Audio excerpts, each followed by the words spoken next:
Hello students, welcome you back for the next lecture series on signal distortion in optical fiber due to dispersion loss.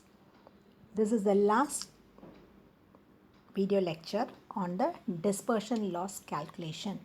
Here we'll see about polarization dispersion loss. In polarization mode dispersion, it particularly occurs due to the variation in the name called as polarization. We all know polarization is due to the two orthogonal nature of the signal inputs. And we have already studied in earlier unit 1 on linearly polarized wave. In linearly polarized wave, we assume that it is a fundamental wave of LP01. It's a linearly polarized LP01 fundamental mode which will arise a hybrid wave of HE11. This is capable only when the refractive index difference is very much lesser than N1. Very lesser value, less than 1.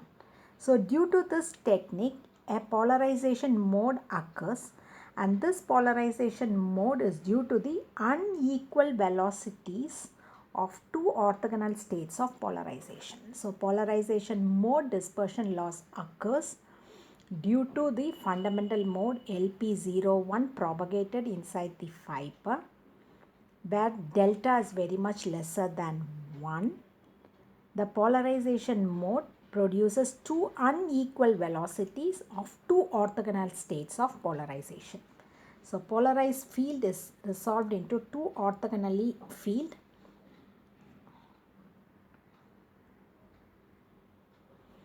So from this graph you can find out how the waves are being distributed under fundamental mode LP01 and LP11. LP01 will constitute the hybrid wave HE11. Hybrid H magnetic field, how it is being traveling, electrical mode of traveling, and it is a transverse wave. Polarization mode. So once I want to say about how to calculate the dispersion loss, we all know that it is going to be the group delay calculation, tau calculation, and pulse spread calculation. So in how to calculate your group delay, that has been given in equation 1. We have two waves, orthogonal waves. So Vgx is one group velocity, Vgy is the second wave group velocity. So two equal group velocities will produce a time delay, and we call it as the polarization time delay or polarization group delay. L is going to be the length of the fiber. So LVGX minus LGY, the magnitude component, is going to be the group time delay value. How to calculate your spread value, RMS value?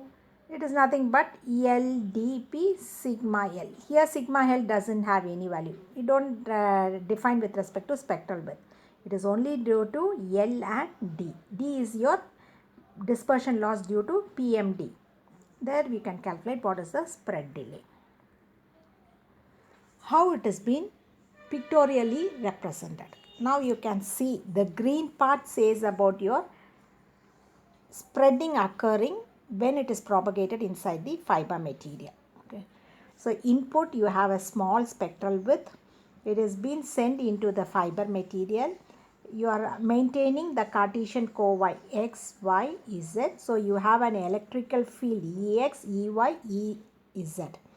Now you can find out the first light output pulse to be obtained, Ey, Ex, the next pulse is obtained. The difference between these two time region is the pulse spread occurred over in your output pulse. So due to the core refractive index as a different value, two orthogonal fields will produce an oscillations, and the x and y axis travel along these directions. An input wave along the fiber Ex, Ey polarization will produce different group velocity. Hence, the arrive at the output in two different times. This is one time period. This is the second time period. The difference between T2 minus T1 is going to be your pulse spread T tau. So here you can clearly say how the pulse spread is occurred. So you can find out from this thing. These are the two waves. See, you can see Ex, Ey, both now are sent, which are quite in phase. You are allowed to propagate inside the fiber. Now the output you can find out, two are having a difference in your pulse spread. Orthogonal nature, 90 degree. They are 90 degree apart from each other. So the difference in the modal index for two polarization is called as bifringence. So due to the varying bifringence along the fiber, how does the bifringence occur? Due to the difference in the modal refractive index of your medium.